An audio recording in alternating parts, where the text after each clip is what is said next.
5 years happily into retirement and you found yourself sleeping on the street. Okay, that sounds scary. Hey guys, it's Eric from Hong Kong based in Germany. I've been investing since I was 17 years old for almost 20 years. I invest in all kinds of stuff, bonds, mutual funds, stocks, CFDs, options, you name it. Today I want to talk about, should we save like a Chinese? It has been in the back of my mind for many years. I had a lot of discussion with my friends from Asia and from the West. And I mean, it's so different, so I just left it behind. Until one day, when I was searching for how to create wealth when you were in your 30s. And then I was stunned. The first advice by many of the gurus is to please save at least 12.5% of your income every month. I was thinking, are you kidding me? I mean, in Asia, it's very normal. My friends or even myself, you would save 30 to 40 or even 50% of your income every month. It seems that it's a very different picture in the West. So is it true that Chinese people actually save much more money than the West? I try to look for the simplest comparisons. So there's something called the household saving rates computed by the OECD. In layman terms, basically it means that the percentage of income left after you've paid your bills. So the percentage for the US was 7.5%. So that means an average American would save $7.5 for every $100 they earned. And the rates for the UK was 6.5% and the rate for Germany was 10.9%. So it has proven my hypothesis that many of the people in the US, UK and Germany actually saved less than 12.5%, which is the figure that's suggested by many of the so-called wealth building gurus. And then how about for China? For China, unfortunately, they actually did not have the data in 2019. Try to look for different sources, but there are no comparable or consistent data that I can use. There are a number of different figures for China, could be as high as like 44.9%. But I decided to stick with OECD because the source is more reliable and also is comparable. Back in 2016, they actually had the data for China. So if we look at the data in 2016, you see that America was 7.0%, UK was somehow 2.2%, and Germany was 10.2%. So you can see that, put aside the outliner like the UK, you will see that the US and Germany more or less had similar rates. So using the same principle, I will assume that saving rates for China was also similar in 2019 and 2016. Of course, I know that's not the most scientific ever, but I think this is a good proxy. So what was the number for China? So China's rate stood at 36.1%. So that means the Chinese were saving almost 5 times that of Americans and around 3 times that of Germany. So is this some kind of secret to become crazy rich Asians? So I mean, in order to have 10 cooks and own the jungle in the middle of Singapore, you probably need to have like at least 1 billion euros or $1 billion.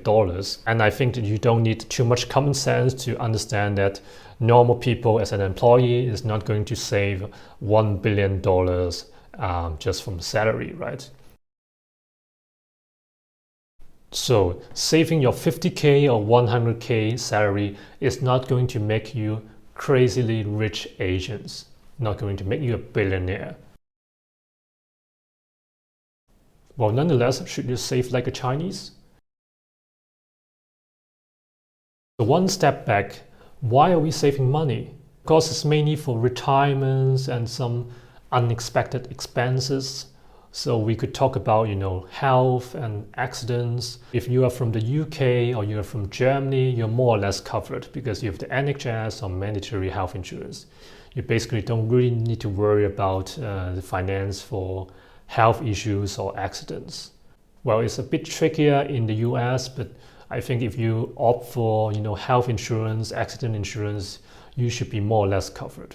Of course, I don't want to drag into the political discussion about whether we should have health insurance for everyone. That's another thing. And then I would expect that you guys would have insurances for your car, for your home, for third-party liabilities. So you are more or less covered, I would say. You should have savings for at least 3 months of your expenses, just in case something like, COVID-19 happened, then you can, if you lose your job, at least you have some buffer. Well, I know, okay, COVID-19 is not a good example because it lasts for so long, but you get the gist. Well, of course, unless you have an unexpected baby. So according to some research, it takes around $233,000 to raise a baby up to 17 years old in the US. So guys, if you want to do something spontaneous, use the brain a little bit and remind yourself of the figures before you do something crazy. But I'm just kidding. Okay, so the main thing is to save for retirement, right? But if you are from the UK or Germany, you probably would just tell me, hey, come on, we have state pensions. It's not that bad. Well, I would tell you that state pension schemes for me is more like Ponzi schemes. Why? You just use common sense.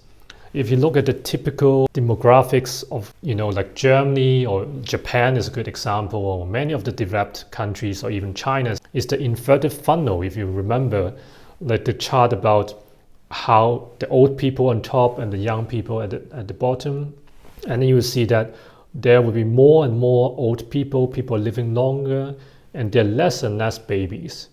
So in simple terms, less and less people are contributing to the state pension schemes, but at the same time, more and more old people are living longer and are getting from the scheme. So you can imagine that the money going out of the schemes are much faster than the money going into the schemes. So this is technically a Ponzi scheme.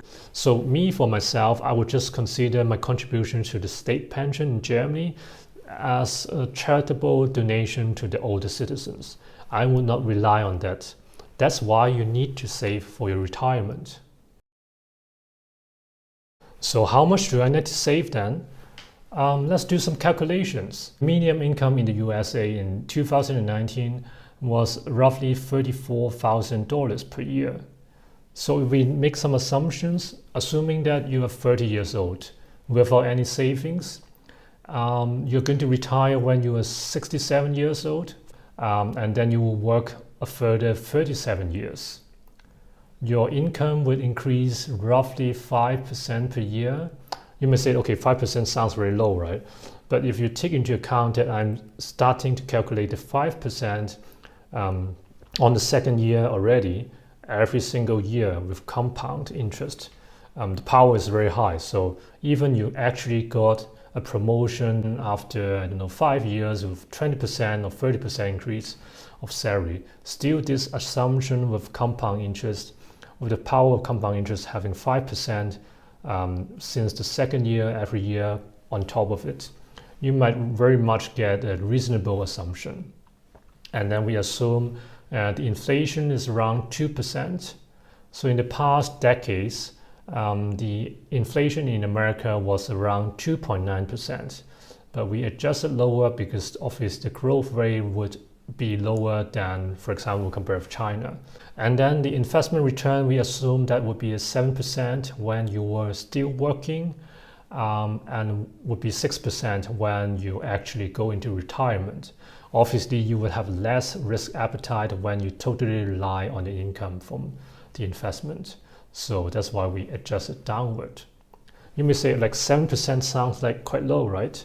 But if you look at S&P 500 in the past 30 years, from 1991 to 2020, the annualized return, the nominal one, was around 10.9%. You may say, hey, come on, I just invest in Tesla and it went up 5 times, right? You need to understand if your portfolio grows. At the beginning, maybe yes, you have $2,000. You might invest all of them into Tesla and it went up 5 times. Yes, it's all right.